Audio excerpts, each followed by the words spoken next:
Kirito was quivering in his boots at the sight of that death gun in this episode. I was like, Kirito, calm down, bro. It's just a game.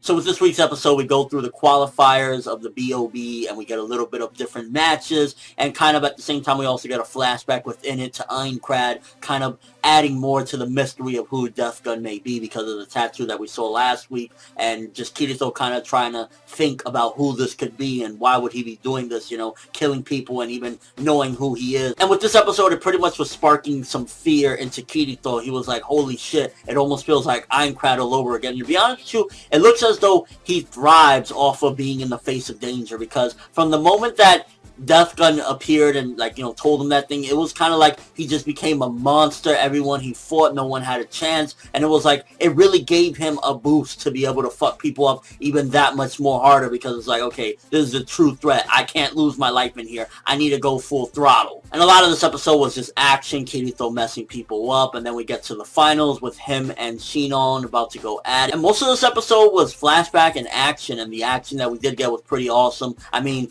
Kirito was just slicing people up left and right. He just became ruthless after that encounter with Death Gun. I mean, it really motivated him. But then he goes to the finals with Sinon. And I'll be honest with you, I was a little bit 50-50 with this one, because it was like, it's cool to see that fight, because that fight looked absolutely amazingly awesome with the animation. Everything about it just looked sick. And of course, you know, the stereotypical I slice bullets because I'm epic as fuck, it was in there. But I was like, oh, it's cool, and it looks awesome, and we did get some progression. I mean, at the end of the day, we finished the qualifiers with this episode, but I was a little bit like, oh, I really wanted to see Sinon dominate. I think that this match should have been held off a little bit longer, because this is a match that I think a lot of us already were interested in seeing, and ultimately, it was kind of like, we got it really quick. I mean, this is episode 6, and we already got both of them faced off. And Sinon was a bit rattled in this episode as well. And I think that that's one thing that attributed to her losing to Kirito, because she was just like firing off crazily, like, hey, what's going on? Because Kirito was basically trying to give her the match. Which Kirito,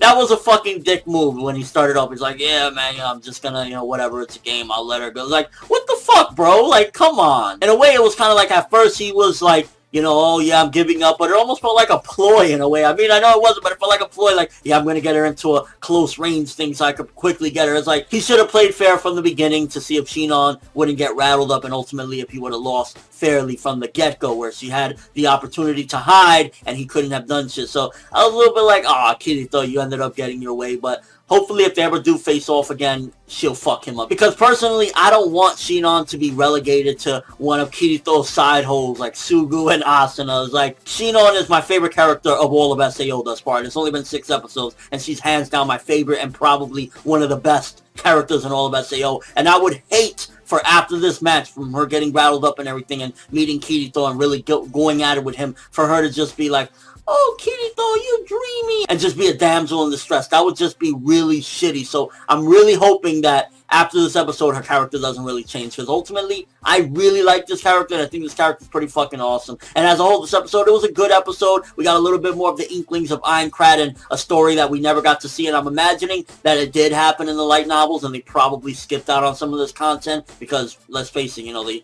squeezed in a ton of light novels into the first 12 episodes of SAO, so that's probably something that did happen, I'd imagine, and they're just showing it to us now because, well, you know, the first one skipped out on everything. But ultimately, it was a good episode. I'm going to give this one 7.5 out of 10. I was a little bit disappointed because I really wanted to see Sinon own, but then again, that's more of a favoritism that I have towards the character, because, I mean, 6 episodes and she's already my favorite of all of SAO, so that speaks volumes about the character. And to see her lose, it's like, Kirito, you motherfucker, that super Kirito shit. Next time they face, I really want to see Sinon put a bullet in that motherfucker. I'm just saying, like, why Sinon had to lose? And I mean, we went through these qualifiers pretty quick, so I'm interested how the entire season is going to go, because we got like 24 episodes and we've already done this much in 6 episodes. I'm curious to see where's the story going to go. Is it going to reside completely in this tournament, or maybe at the halfway mark they'll finish up the tournament? I'm curious to see how it's going to go, because this kind of like blazed through the qualifiers with this week's episode, so I'm looking forward to seeing where the story's going to go and the setting and everything. But ultimately, good episode again, 7.5 out of 10. I just really wanted Sinon to win, because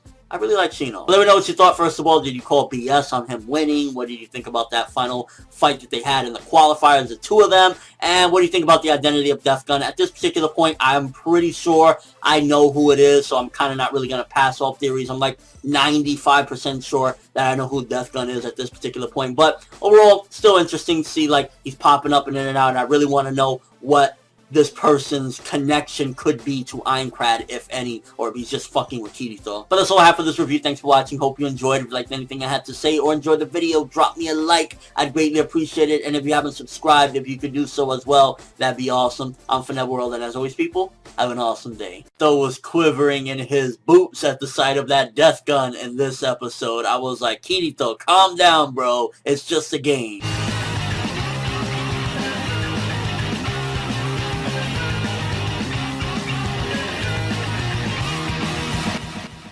So with this week's episode, we go through the qualifiers of the BOB, and we get a little bit of different matches, and kind of at the same time, we also get a flashback within it to Aincrad, kind of adding more to the mystery of who Death Gun may be because of the tattoo that we saw last week, and just Kirito kind of trying to think about who this could be, and why would he be doing this, you know, killing people, and even knowing who he is. And with this episode, it pretty much was sparking some fear into Kirito. He was like, holy shit, it almost feels like Aincrad all over again. And to be honest with you, it looks as though he thrives off of being in the face of danger, because from the moment that Death Gun appeared and, like, you know, told him that thing, it was kind of like he just became a monster. Everyone he fought, no one had a chance, and it was like, it